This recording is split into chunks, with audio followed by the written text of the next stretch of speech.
Excellent. We're all started. Welcome to Coaching Stabilization Tasks of Learning About Addictions and Developing Self-Responsibility. The announcements for this particular webinar talked about self-efficacy, and maybe that's something we'll just explore down the road. However, what we want to focus in on clearly today comes from Recovery Coach Academy, and where we look at the stages of recovery. And if you look at those initial stages of recovery, stage one talks about stabilization. And Stacy, earlier this month, connected with me and said, let's do this let's do the stages of recovery and move through them. So I picked two. And the two that we're going to talk about today are learning about addictions and developing self-responsibility. If you look at the initial image on the front page, it talks about coaching and where it refers to, okay, somebody's having some problems with the audio, HRCC. Is everybody else okay with my audio? Okay, cool. We'll move along and hopefully HRCC will catch up with us. When you look at this particular image, and again, I love Googling images to help me to think about concepts that I'm thinking about. And this one looks at the fact that in our coaching, we get training. The goal is to mentor. In the process of that training, we get skill development. And we make an effort to be as good as we can be, which is reaching our potential 100%. And so much of this process is education, motivation on our part. Many of us look at it as being passion and support. And this really spills into a primary part of coaching is knowledge. Think about the elements of coaching as you experience them. Thinking about the elements of coaching as you might be thinking about them. And think about you teach best what you most need to learn. Because as a coach, in coaching recoveries, this is a critical part of the process. I teach best what I most need to learn. So as we go through this particular webinar, which looks at what is our role in helping recoveries to learn about addictions and helping recoveries to develop self-responsibility. That was the initial question that Stacy posited. I think it's a very valuable one because it put me in a position, folks, I've been doing Recovery Coach Academy for 10 years. And prior to Recovery Coach Academy, my own practice, my own efforts to help were evolving towards what I now do as a recovery coach. And in that process, there was not only this professional development, which this piece looks at when you talk about coaching, i.e. training, mentoring. And the mentoring piece means somebody else helps me to be the best that I can be. It's skill development, it's reaching my potential, it's education, motivation, support, and knowledge. And these are all things that I'm looking to pass on to people that I coach. Think about that intently. Coaches coach coaches as coaches coach recoveries. So in many ways, training recoveries, mentoring recoveries, helping recoveries to develop skills, helping recoveries to reach 100% of their potential, and helping recoveries in relation to what they need to learn, i.e. education, and how they need to learn it and move their lives forward, i.e. motivation, demand support, and that puts them in a position of gaining the knowledge to improve the quality of their lives, to recover. So in teaching best what I most need to learn, I'm also teaching what I perceive would be helpful for recoveries to learn. And that is so much of my role. Much of what I'm going to share with you over the next 50 minutes or so is how I do this, how I perform the role of helping recoveries to stabilize their recovery, stage one of recovery, through learning about addictions and developing self-responsibility. I hope by the end of this webinar, you have a clearer sense of how you might do this, because it's about you developing your own art based upon the science. And in this case, the science is the stages of recovery.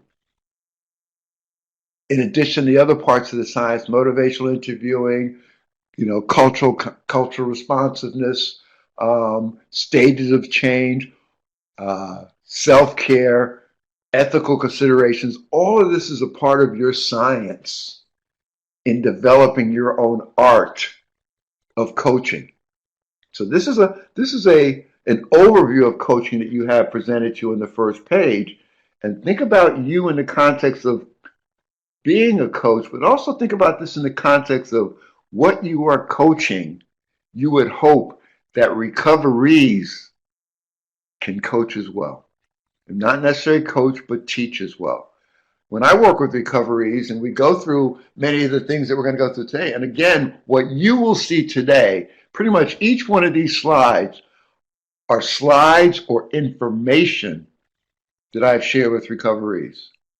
There's not much that I don't do that I don't share with recoverees. So again, I'm a coach, coaching coaches, coaching recoverees, and you can do the same.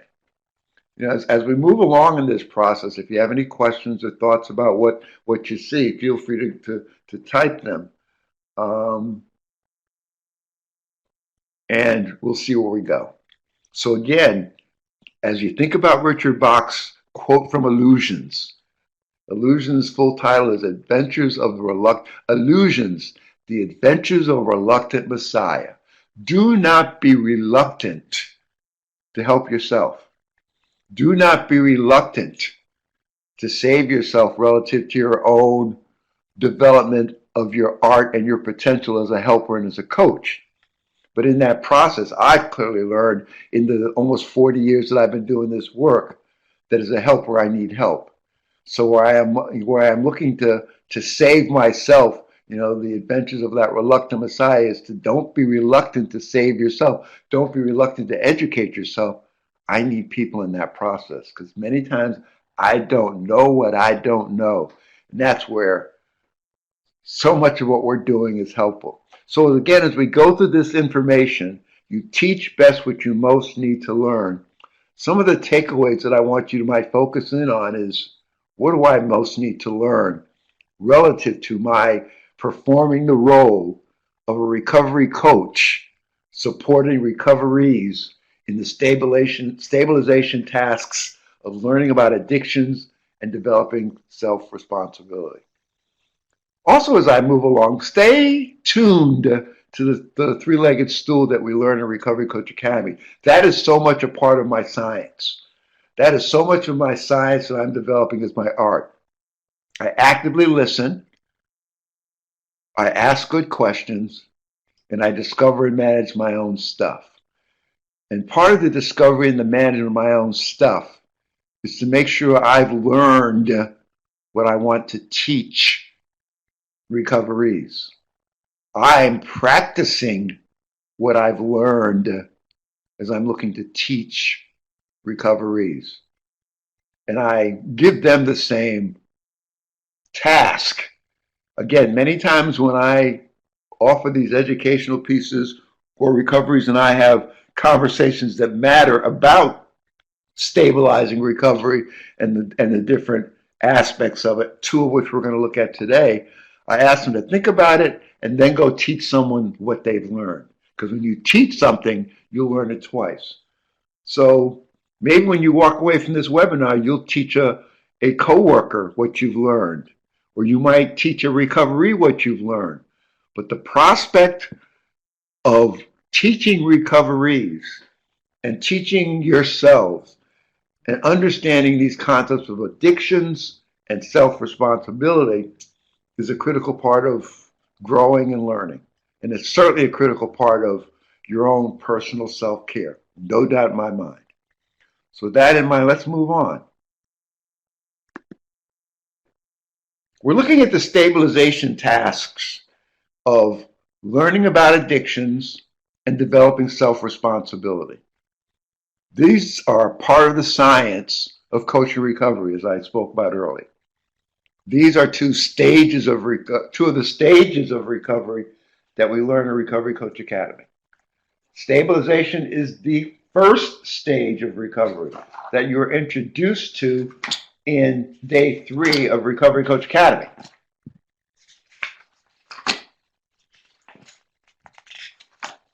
When you think about the stages of recovery, I didn't print the page here because I've done it redundantly, but what I want you to think about is stage 1 stabilization. It's the first stage of recovery and it's referred to as stabilization. It's defined as firmness of purpose and character. The tasks of stage 1 include learning about addictions, which we'll look at it today, staying clean and sober no matter what, if that's applicable to the recovery's journey, physical detox and stabilization, which may need to happen in order for stabilization to be most able to be achieved. It's learning to socialize in a group. It's learning to break the pattern of isolation. Stage 1 also includes the task of developing role models for healthy recovery, which in many ways, as a recovery coach, you will become one or be one, whether you like that or not. It's staying away from, it's anxiety management. It's staying away from risky places, situations, and people. The other one we're going to look at today is developing self-responsibility. And finally, learning to ask for help and support. And again, over the next couple, 3 weeks, or next couple of 3 months, we're going to look at these other stages, but we're looking at the stage 1 stabilization today. Notes that I wrote in my own Recovery Coach Participants Manual, I wrote on May the 9th of 2018, what are the recovery roles to support each stage of recovery? And I want you to think about that, because what are the roles that you play as a recovery coach as you help recovery to move through these stages of recovery are a major piece of your work. As you think about this, again, we think about motivation and cheerleading, being an ally and a confidant. Being a truth teller comes into play quite definitely, where we provide honest and helpful information, which we'll think about and talk about today. We offer suggestions. We help to identify patterns of behavior. We don't sugarcoat things.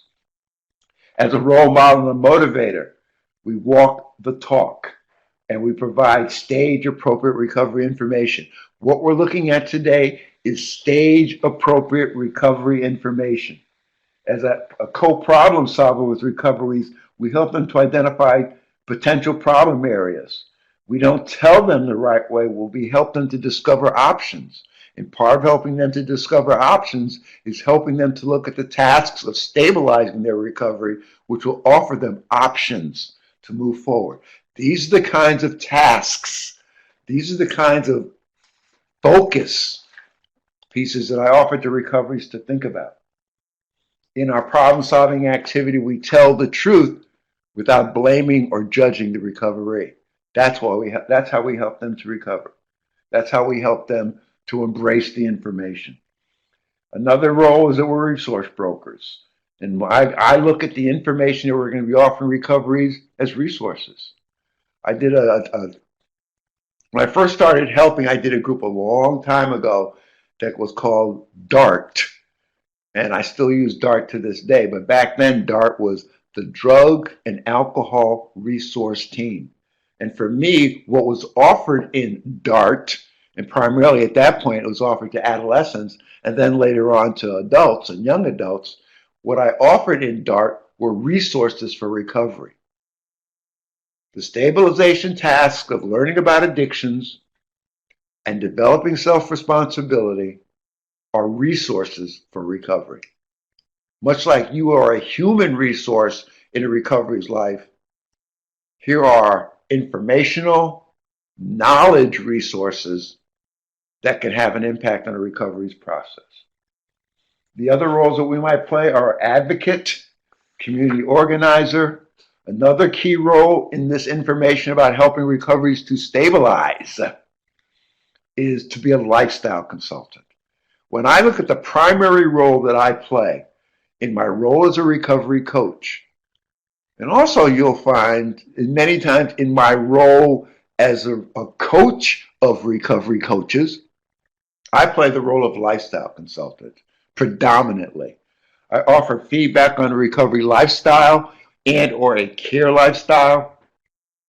I ask, how's that working for you? I focus on recovery and wellness and care. In fact, over time, my work has evolved into something I call care recovery. It's a combination of care and recovery. It's my appreciation of the fact that over time, in my own process of recovering, I have turned my life over to care. Notice that's a piece of the third step of 12-step programs. The third step says, made a decision to turn my will and my life over to care, into the care of God. I look at that, and in my own utilization of that step, I've made a decision to turn my life over to care. The ability for people to care about me and the ability to take care of myself. You know, when you think about being a lifestyle consultant as a coach of recovery coaches, I want you to think about your lifestyle relative to your professional development and your lifestyle relative to your personal development. I firmly believe that personal development and self-care are ethical considerations. And they're also they're clearly ethical considerations, because if I'm not walking the walk as I talk this talk with recoverees and I'm not practicing what I'm sharing and offering to them, I'm not the best that I can be. Lifestyle consultant focuses on recovery and wellness and care and discusses healthy choices. Now, again, that's what I do and help you to do in this process of looking at learning about addiction, and especially in developing self-responsibility. You'll see us looking at healthy choices in being. Another role of the recovery coach is to be a friend and companion. A part of reducing the power differential that the friend and companion speaks to is to partner with recoveries, is what I do. As I tell them the truth without blame or judgment, I'm also very much open to their truth and actively listening to their truth and helping them to hear how I experience their truth. And I'm not judging or blaming them, and I'm open to their outcome, but not attached to my outcome. That's a part of me discovering and managing my own stuff. Okay. Again, if questions come up or thoughts come up, when you think about the stabilization tasks of learning about addictions and developing self-responsibility, that's the science. I love this circles, because where the science moves over into the art is where you start to learn and practice how to do and coach these tasks. And that's what we're asking you to do today. As we move through this process, as you gain some sense of how I have learned and how I practice doing these tasks of stage 1 stabilization, I want you to think about, what do I do? Or do you even do it? How much attention have you paid to the stages of recovery since you left Recovery Coach Academy? Have you ever shared these stages of recovery with a recovery? Is it something you spend a lot of time enhancing your own skills and your own knowledge relative to this information? Folks, I've been doing this work almost 40 years, and I've been training Recovery Coach Academy for 10 years. And I still learn every time Stacy and I put our heads together and come up with a topic. My ability to teach this topic is to teach what I'm learning. And again, every time I do this work, every time, and that's why the webinars are so exciting for me, because when you learn something, and then teach it, you learn it twice. So I'm in the process of learning it again as I share it with you. And that piques my wonder and my curiosity. So the overlap of these two circles, where science is expected to meet art, is wonder. And what that speaks about is when you walk away from this webinar, when you learn what you learned through this particular webinar, continue to wonder, what do I do with this? And more importantly, how do I do with this? How do I do with this? I'm currently thinking about developing a workbook. And the workbook will be a takeoff on something I call Household Dart. And that's a vehicle that I've used over time that in many ways is what I call my educational or training of the people that I help process. And DART, as I said before, was referred to Drug and Alcohol Resource Team. And DART is also my ability to look at how I do what I do. How is honest, open, and willing in 12-step programs. How is the beginning of what I called a DART meeting preamble. The first part of that DART meeting preamble, well, actually it spells out, it uses the first letters of the word of the sentence, how to get the most out of DART. And I first started using that back in the 80s with adolescents. It was a way to catch their attention. And how to get the most out of DART. I can't remember it all right now, but the first three letters, how, are honest work and effort, open your mind, and willing to learn. Think about that. The expectation that I have for recoveries, and I tell them point blank, how are you going to get the most out of me is spelled out in this piece that I'm offering you, how to get the most out of DART. How to get the most out of art. How to get the most out of DART is honest work and effort, open your mind, willing to learn. I'm sharing that with you. You'll see later on when we talk about self-responsibility, the key to self-responsibility, the key to enhancing your performance in your role as a recovery coach is to be a constant learner.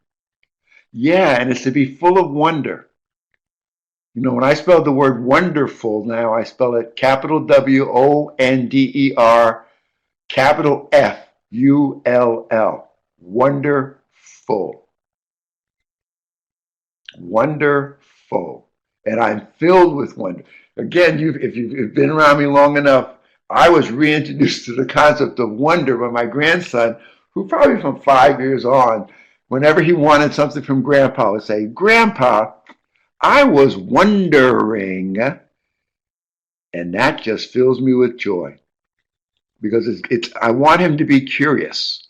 You know, in this particular sense, he's curious about what he can get from Grandpa. But isn't that what grandpas do? So think about this concept of wonder, folks. And then wonder how you will use this information. Again, a way that I do this work, as I'm approaching a time that I'm going to spend with the recovery, or many times I call them helpees, or partners in a help process that I engage with, and that includes recovery coaches, I find myself as I approach that particular contact, that particular connection, I am wondering how it will go. I am wondering what will this recovery bring to the process that we can utilize and help. It is that fear of God is the beginning of wisdom, which I now understand is reverent awe and the concept being full of wonder. Yeah, I looked at a book by, of all people, Andres Arian, and she talks about the second half of life. And she speaks to people my age as finding awe and wonder in living life. So, Richard, that makes big sense to me. You know, I am in awe of the fact that I can wake up every day with a HeartMate, which is a mechanical device that keeps my heart pumping, and with HeartMates, who are the individuals in my life who continue to give me joy and a feeling of value and worth as I live with heart failure. And part of me living with heart failure is being in awe of this mechanical as well as these relational connections that are keeping me moving and going. You know, it'll be a year in August since I entered the hospital to address my heart failure issues. And so far, so good.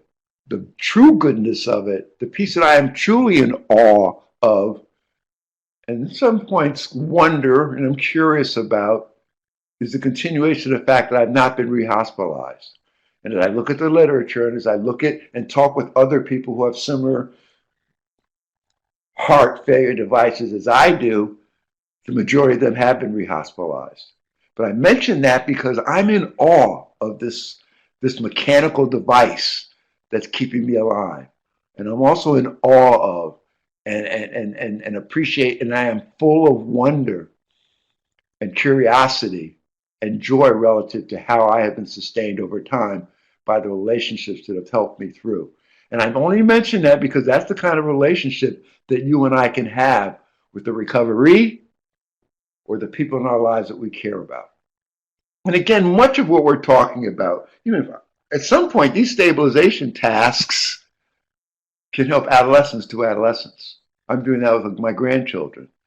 These stabilization tasks with some tweaking of the words are helpful, as a way to help people build their lives. I'm one who's focusing now on helping people to appreciate that it is critical that we lead our lives in the midst of trying to live our lives. And leading our lives is leading with a vision of where we want to go. And that was something we learned in adolescence or expected to do. That was a task of adolescence that is critical for us to do. The task of adolescence are, who am I, i.e., what is my identity? Why am I? What is my purpose? And where am I going? What's my direction? And what's my vision for that direction? Let's move on so I can get through this. Again, here we go.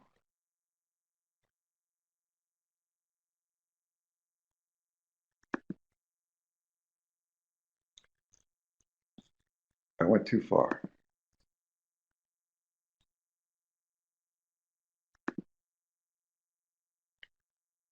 I found this wonder circle, probably about 3 or 4 months ago. And I use it a lot now because it really points home the points relative to what you just saw in the overlapping circles between the science of coaching recovery and the science of the stages of recovery and the art or developing your art of that process. In the midst of that, give yourself permission to wonder.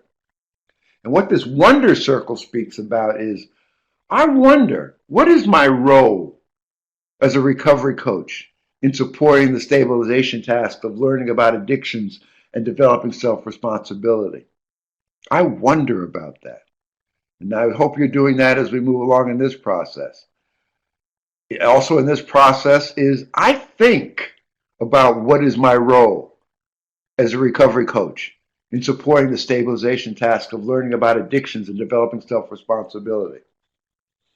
I walk away from this wonderment and this thinking that's fueled and generated through this webinar, and then I go out into my world and I try it. I try out this role of being a recovery coach, making an honest effort to support the stabilization tasks of learning about addictions and helping recoveries to develop self-responsibility. I think about it and then I try it. I practice it. Not only do I try it in the lives of recoveries, I try it in my own life. Folks, I want you to honestly look at, when you get an opportunity, when you walk away from this webinar, honestly look at stabilization tasks and see how well you're doing with them. Honestly look at those stabilization tasks and see when the last time you paid attention to them and looked at them as being a part of what has heart and meaning in your own recovery. We can't give away what we don't have for ourselves. We teach best what we most need to learn. As I go through this process of wondering and thinking and trying this role as a recovery coach supporting stabilization tasks, I observe how it goes. I observe as I listen to recoveries and see how they're engaged in this conversation. I observe what impact it may have on their process of their recovery. I observe how this information may or may not impact my grandchildren as I share it with them. I'm constantly observation. I observe. I observe, I see. In that process of wondering, thinking, trying, and observing, I record. And the recording isn't about progress notes. Loud and clear, folks, I want you to hear that if you are in recovery and you are engaged in a process of developing your role as a recovery coach, along your journey, please take some time to record your experiences. I mention that because when I first started doing the work of my own recovery and being offered opportunities to help other people pretty early on in that process for me, I recorded what I was doing. I recorded what I was thinking and how I was thinking it. I recorded it in sketches. It wasn't so much words, there were images that I developed. There were images that allowed me to put on paper or in diagrams what my experiences were, what was working for me, as well as what I felt was working for others. I mean, much of that work has been captured over time in what I call a group of PowerPoints that I do called help points. And also much of that work was passed on through my work as a DART helper, Drug and Alcohol Resource Team. Today, DART is developing the art of coaching recovery, or DART is the art, but it's been a very powerful process for me. Richard says the purpose of life is to have a life of purpose, which leads to having meaning and fulfillment. Yeah, we're going to look at that piece on having meaning in our lives in a little bit. When you look at this piece on recording your process, documenting your process, it helps you to pay attention to it as heart and meaning for you as you uncover and discover your roles as a recovery coach. Guaranteed, folks, I actually have a piece of my life that I call a holistic life inventory that looks at my physical, mental, social, emotional, spiritual, and vocational experience for 10 years of my life. I took a chunk out of my life and wrote down the negatives that were happening at that time and the positive. It just so happens that that document now gives me a clear indication of my transformation from active addiction into recovery. And I didn't intend it to be that way. But now when I look back at it, I think it was done about, it was done 35 years ago. And I look at it today. In fact, it's going to be a part of what I share in my help points that I'm going to start to share with people. Help points are PowerPoint presentations that I have developed over time that have helped me and helped others as I do what I do. And this is this piece that I call my holistic life inventory clearly demonstrates the process that I took and the activities that I engaged in to get to where I am today. So think about that in your own process. That's where that recording comes in. So this I wonder circle, I discover through wondering, thinking, trying, observing, and recording. And I go around and around and around with this circle over time. I never know enough. I never do enough because I have to continue to learn and grow. The I wonder circle, very powerful vehicle for me. So when we get to the more generic ways of looking at addiction, we're going to start to look at the addictions. Within the manual, it talks about helping recoveries to learn about addiction is a task of stabilization. But I'm going to say, let's help recoveries to learn about addictions, and you'll see what I mean by that. Again, I'm going to run through these definitions because you'll have them, you've probably seen them. I'm not going to spend a lot of time with them because I want to make sure I can move through everything. What is addiction? Well, the American Society of Addiction Medicine in 2011 said that addiction is a primary chronic disease of brain reward, motivation, memory, and related circuitry. It's a brain issue. Dysfunction in these circuits leads to characteristic biological, psychological, social, and spiritual manifestations. physical, mental, social, emotional dis-ease. This is reflected in an individual pathology pursuing reward and or relief by substance use and other behaviors. For me, addiction was an outer reach for inner security. It was that pursuing a reward that was outside of me to help me to feel better inside of me. So that description fits well for me. More recently, I'm getting in touch with this whole concept of the brain reward and the whole concept of it being a brain dis-ease. Addiction is characterized by an inability to consistently abstain, an impairment of behavioral control, craving, diminished recognition of significant problems with one's behaviors and interpersonal relationships, and a dysfunctional emotional response. Like other chronic diseases, addiction also involves cycles of relapse and remission. I went through, 30 or 40 hospitalizations, which were responses to, not on my part, but by the people who cared about me's part, to my cycles of relapse and remission. Without treatment, and again, I had 40 or 50 hospitalizations, or engagement in recovery activities, addiction is progressive and can result in disability or premature death. I think we know about that. I think we've learned a lot about that. Let's move on and continue to look at addiction. William White shares with us the culture of addiction. And again, folks, every one of these slides that you are viewing today, I share with recoverees.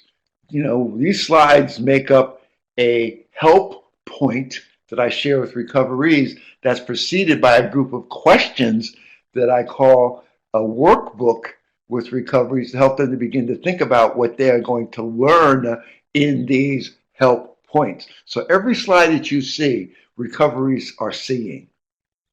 What is a culture of addiction? It's a way of life, a means of organizing one's daily existence, and a way of viewing people and events in the outside world. William White, 1990. Folks, if recoverees don't know what they don't know about what's going on, we have a responsibility to help educate them, to give them the knowledge that will help them to understand not only their addiction, but the culture of addiction that's captured them. This culture of addiction is an informal social network in which group norms promote excessive drug use. Think about the people, places, and things that kept you trapped. I think about the people, places, and things that promoted my willingness and desire and ability to utilize substances versus help me in recovery. So this culture of addiction is a critical piece. What is addiction? Again, this particular slide is going to offer looking at the 2001 American Society of Addiction Medicine that we looked at earlier as the first slide about addiction. But in the midst of this is a cloud that says addiction is not a choice, but choice still plays an important role in getting help. The impact of this slide on recoveries has been tremendous because they appreciate the fact that it does spill down to another concept that I ask them to think about is the choice is always yours. You make the choices that help you to play the roles in life or living that you choose. Richard Wright, transformation through recovery may and can lead to transcendence. Enlightenment for an awakening is not about how to, it's about being and modeling. To be is what the critical piece is. So think about addiction as a choice. And again, I like this image because it just clouds out, what many of us have learned, especially, in the definitions and descriptions of the process. But the bottom line, it's not a choice. And yet choice plays an important role in getting help. And stabilization stage is a part of being open to that help. One of the tasks of stabilization that we'll look at later is letting help help. How many times have you asked for help and then didn't let help help? I've done it 40 or 50 times. We're going to move on to the concept that I want you to think about called the 4 addictions. And this comes from the work of Andras Arian, who wrote a book called The Fourfold Way of Living, which has had a tremendous impact on my awareness of myself personally and the things that I use professionally. When she talks about the fourfold way of living, it's the way of the leader or warrior. And the way of the leader or the warrior is power. to show up. To show up in life. How many times have you and I not shown up in life as a result of that out of reach for inner security that our relationship with chemicals has offered us? The other four way of living is love. It's the way of the healer and the caretaker. Think about this pretty clearly, because this is the one we're going to focus on, because we are healers and we are caretakers. That is the process that I engage in as I do coaching and as I help other human beings. The way of the visionary or creative problem solver is to speak your truth without blame or judgment. And that's how we gain vision. Folks, I'm doing a lot of work right now on what I call the first stage of leading your life. And the first step of leading your life is to understand your vision, to know where you're going, to dare to envision where you like to go. So the way of the visionary or the creative problem solver, and in my work with recoverees, I'm a co-creative problem solver, is to speak the truth without blame or judgment. And finally, the way to wisdom, or the way of the teacher or the counselor or the caretaker as we are, is to be open to outcomes and not attached to outcomes. It's not about going in and expecting the person will do what we want them to do. I'm open to the outcome, which means that I can trust and let go. I said we focus on one because I want us to think about this relative to the addictions that I want us to think about. Love is paying attention to what has heart and meaning. It's the way of the healer. It's the way of the caretaker, which is what we are. The light side of love that Andreas Arian speaks about is opening up to love, gratitude, acknowledgement, and validation. I recall early in my own recovery process, being open to love was hard enough. Being grateful that I was a recovery, to hear somebody say in an AA meeting, one of the first AA meetings I went into, to hear one say that my name is such and such, and I'm a grateful alcoholic, blew my mind. How could anyone dare have gratitude for this dis-ease? How could anyone dare have gratitude for this impairment in living, this limitation in living life well? But I've appreciated over time that it's the attitude of gratitude that offsets this perception of being entitled. Again, I'm living with heart failure, and I am entitled to nothing but an attitude of gratitude that I have one day at a time the ability to live another day. One day at a time to utilize the resources and the supports that my HeartMate mechanical device and my HeartMate's physical, spiritual, and relational support offer me. Acknowledgement and validation are opening up the light side of love. I remember, early in my relationship with my wife, I struggled with love. In fact, when I first thought about the work that I did, I called it social work practice, and SOUL stood for SOULCIL, social work. And SOUL stood for strengths operating uncovered by love, SOUL. I struggled with that concept of love, so I changed it to strengths operating uncovered by lessons, and that was easier for me to deal with. The shadow side of love are the 4 addictions. And think about this in relation to your own self-discovery process. Think about this in your own beginning to think about managing your own stuff, one of the legs of the recovery club stool. The 4 human addictions, and this is an extension of helping recoveries to learn about addiction that we think about, and as we talk about, this is extending it through the work of Andreas Arian. Think about the addiction to intensity, the addiction to perfection, the addiction to the need to know, and addiction to what's not working rather than what is working. I've embraced all of those. Intensity is the shadow side of love. And that intensity, we can get addicted to it. I get so focused on something and become so intense. Think about that concept. Anytime what you would think is helpful for you feels uncomfortable or feels like a dis-ease, It may be too intense. Let me move through this so you can get it all. The characteristics of those 4 addictions are on this page that I use, and again, how soul dart. How honest, the open-mindedness and willingness, soul strengths, overcoming unmanageability and limitation, and dart could be dull art or developing the art of coaching recovery.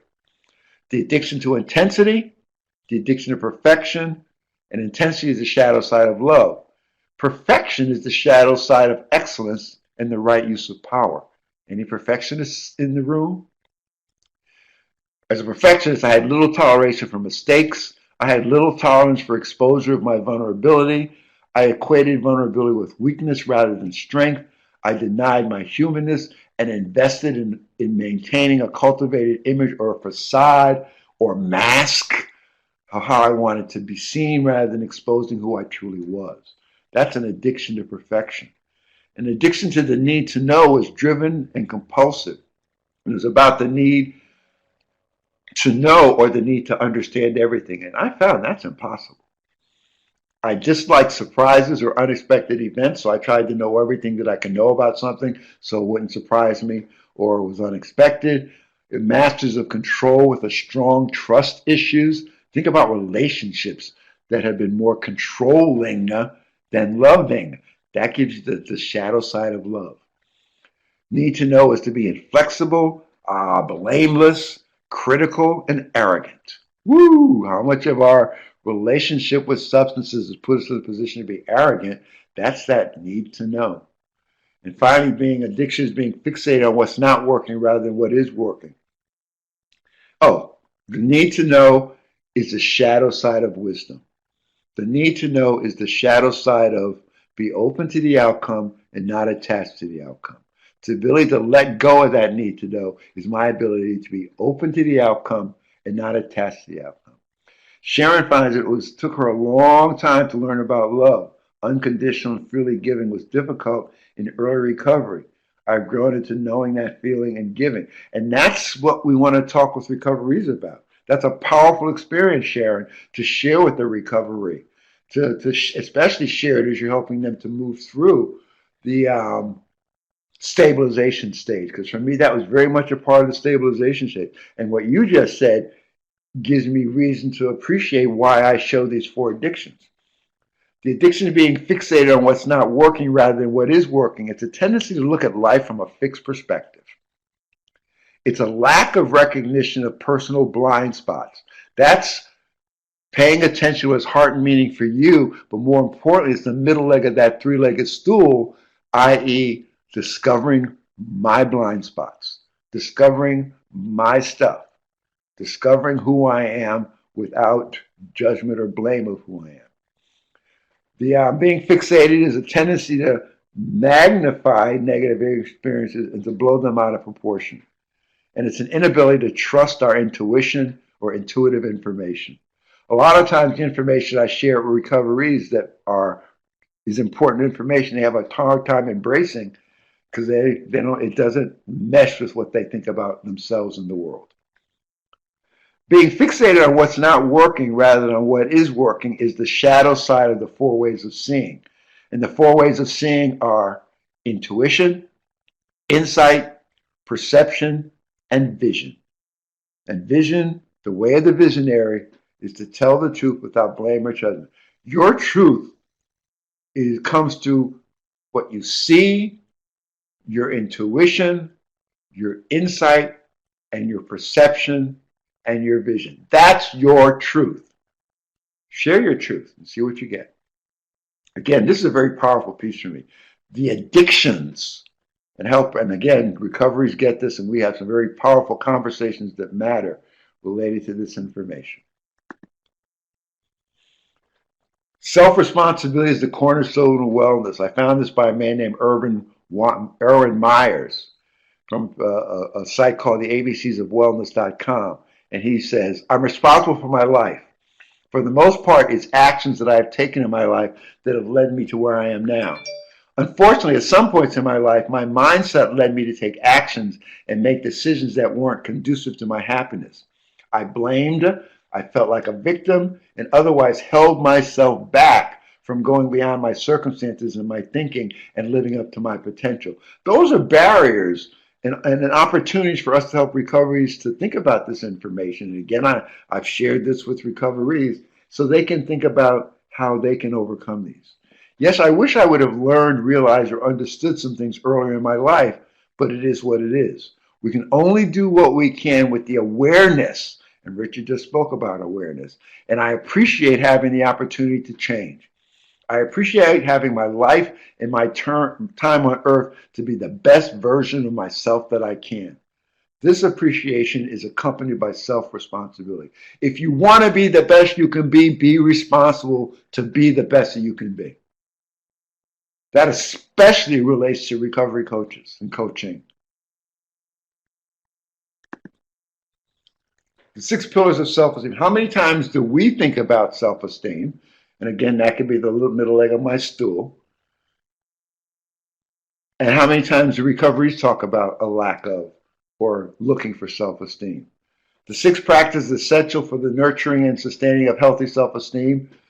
The practice of living consciously, being here now, paying attention what's in front of me, paying attention what's heart and meaning for me. The practice of living self-acceptance versus denial. The practice of living self-responsibility. Am I able to respond to life on life's terms? And do I take that responsibility seriously? You are responsible for your ongoing professional and personal development. Are you working hard at it? The practice of living of self-assertiveness versus being passive and feeling as if I don't matter or what I need or want or desire is not important. It's a practice of living of purposefulness. Richard has mentioned this a couple of times. And the practice of integrity. Integrity says that I practice what I preach. Integrity says that I practice what I believe in. It's being that role model. It's walking the talk. I like this. The ladder of self-responsibility and accountability. It starts with that yellow piece that you might not be able to see real well. And that the bottom of that ladder is unaware unconsciousness. I'm not aware of what I'm not aware of. In that process, the orange is I blame others. And that's a victim stance. If you see on the side there, we can move from being a victim to being accountable. I can't, as an excuse, is still being that victim. But if I wait and hope, which is that green step, and I acknowledge reality, which is the purple step, and I own that reality, and I begin to find solutions for that reality, I can make it happen. And folks, recoveries love this slide because it demonstrates, much like the 12 steps in their lives, or the steps that they see themselves taking to move to where they want to get to, there's a process. The process of moving from a victim to being accountable. Self-responsibility is realizing that we are the author of our choices and actions, that each one of us is responsible for our life and well-being and for the attainment of our goals, that if we need the cooperation of other people to achieve our goals, and we must offer values in exchange. And that question is not who's to blame, but also what needs to be done. What do I need to do? Think about that in the context of what do I need to do to be the best helper I can be, to be the most healthy human being that I can be. Lifestyle values and choices. Values that help responsibilities, accepting the consequences of our behaviors, being morally, legal, and mentally accountable, developing the maturity and courage to answer for our behavior, responding to our obligations to our families, friends, employees, and ourselves, helping build our families and our communities, and helping other people in need. Being helpless is the irresponsibility. Again, household dart work. This is a piece that I developed probably about 15 years ago. And what it really asks, the reason I put it into this webinar is that when I think about personal responsibility, it's an internal process. It's developing of internal assets that help to build strength. So if I move from strength developments to assets to internal assets, my internal assets include a commitment to learning, a way of living well, social competency, and positive identity. I hope you'll gain this particular webinar because this is a very powerful page in sharing our 3 recoveries. Empower You. When you look at the piece in the middle that says Dart a la carte, just above that is Empower You. That's my vehicle for supporting, empowering, setting boundaries and expectations, and helping people to appreciate the constructive use of their time. Empower You is an external asset that helps people to build the internal assets of personal responsibility. And again, I'm working on some pieces that begin to offer people more information about this strengths development as I see it, because recovery coaching is strength focused. This is the tools to empower you. And in the middle, it talks about personal responsibility for building a life. And that includes our principles, our character, our morals, our virtues, our personality, and our values, and all the little arrows that spike away from that. That's the foundation of living. Sharon says, I like telling my recoveries I can't mean I won't try. Like it. Think about the foundation for living is self-responsibility. Monday's promise from a piece that talks about empowerment is I will take complete responsibility for my health, my happiness, my success in my life. I will not blame others for my problems or predicaments. This is responsibility. This is personal responsibility. This is the end. I hope this was helpful. And I hope you can move on from this and identify some of your takeaways. Share some of those takeaways with other people so you can teach what you learn, and you'll learn it twice. And more importantly, I hope you'll engage in the subscription that CCAR offers relative to gaining access to these PowerPoints so that you can continue to learn and grow. And again, I say, folks, every slide you saw, I share with recoveries. This is information that's valuable, and they let me know that. I hope this helps you.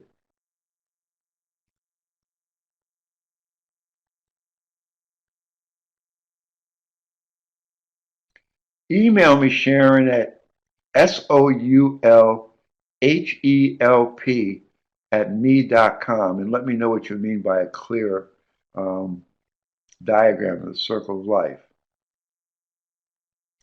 Thank you, Stacy. Appreciate you. Again, you hit the nail on the button. I think this was helpful. It certainly was helpful to my process. And let's move forward. Thank you, folks. Enjoy the rest of your day.